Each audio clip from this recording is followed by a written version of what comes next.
Hello and welcome back to HEMA Fight Breakdowns. Today I want to talk about running through, or overrunning as some people call it. It's a technique that I think you see a little bit more in other fencing sports like kendo and arguably Olympic fencing.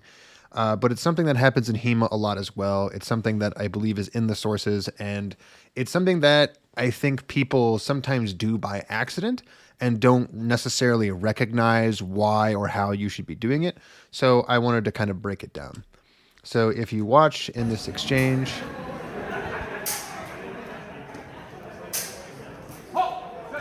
there's a couple things that happen there. The first is right after my opponent lands in my cross guard for a hand cut. The number one thing you should do anytime you get a parry is aggress. You have the tempo.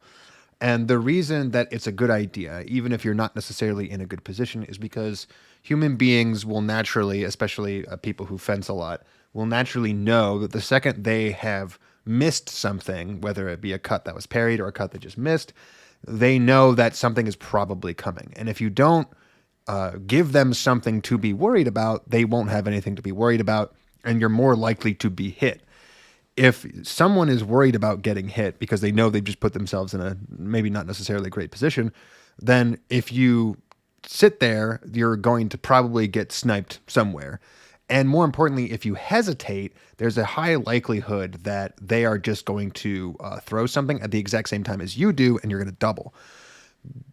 Returning an attack immediately after parrying or after somebody just misses is crucial for defense, as crazy as it sounds.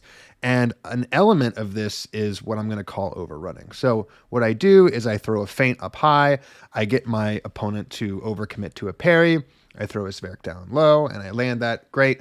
But this isn't the overrunning part. The overrunning part is what happens as soon as this makes contact. Because as you see from this position, I've struck a low target, which means that despite the fact that I'm up in kind of an ox position, I'm not safe.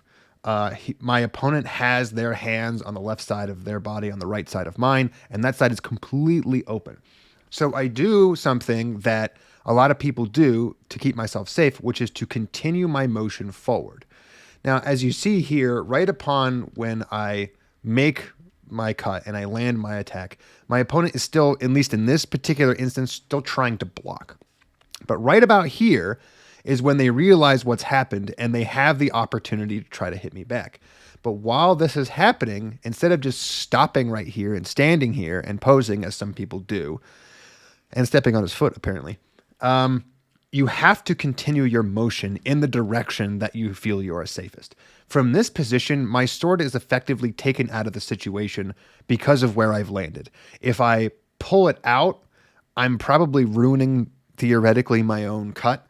And more importantly, I'm trapped here because my opponent's arms are over my blade. Right about here, I can't pull this blade out and put it in the area that I'm going to be attacked no matter what. There's just no way I'm getting it out of there. So the only way I can keep myself safe is to continue to run in the opposite direction that I think that attack is going to come for and keep my hanging parry over in that area. When you first watch something like this happen, I think the first thing that a lot of people think is it's just messy, ugly fencing. And it's very understandable why you would think that, because looking at this frame by frame, it just looks silly and stupid. But what you have to recognize is that when this attack lands, there is no clean, safe, awesome way to get out of this situation. The reality is, whether this was fake or real, not that anyone even really cares about real sword fights, the simple fact of the matter is that whenever you land an attack, 9 times out of 10, that is when you're most vulnerable, because your point, your sword, it's committed somewhere that it can't be in order to defend yourself. So you have to make compromises. You either have to be in a position where the other person can't hit you back, or more often than not, you have to put yourself in a position where a counterattack is most likely to fail or be weakened by the continued motion of your body. It's talked about a little bit in Overrunning as overrunning, but I think the real application of this is in ensuring that after the halt gets called, you are still keeping yourself safe in a situation where safety just necessarily has to go out the window because of what you've landed. This happens also a lot in thrusts. Thrusts necessarily get stuck in your opponent. There's no other way around it. So if we say here, for an example, that maybe I missed this Sveric and instead I had to follow it up by just thrusting in, the exact same scenario would have happened. And if anything, it would have been worse.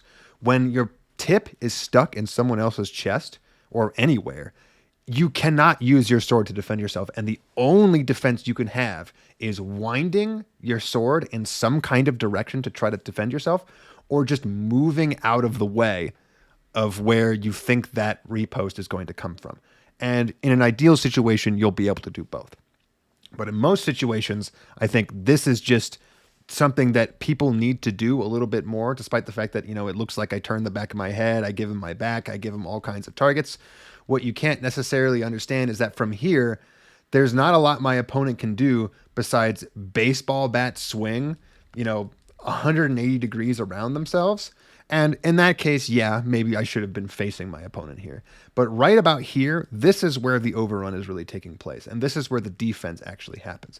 Because if you notice here, as I'm taking this step and my sword is still stuck here, this guard is still up. Even if my opponent manages to take a step backwards and free up their arms and take a swing, this is where they're going to attack, and that's where my sword is.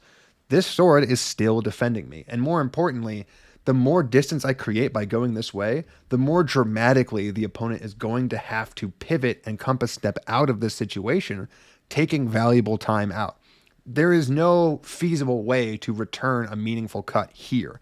So despite the fact that my head and my back is exposed, it's not actually as exposed as it appears, because their arms are tied up in a situation where, one, they thought they were trying to block, and then two, by the time they have the wherewithal to realize that they can counterattack, I'm over here and I'm past them. So that's what I'm advising people do. I see a lot of people in tournaments and free sparring, especially, who pose. They have this bad habit of whenever they think they land something, they stand stock still because they want the judges to see it, or they just think that that's a safe position to be in. It absolutely is not. Take more account of what your footwork and what your feet are doing after you land an attack, and you're going to find that you're safer because of it. So that's going to be it for today. If you'd like to see your own footage featured on the channel, feel free to send me an email over at HEMAFightBreakdowns@gmail.com, and I hope to see you next time.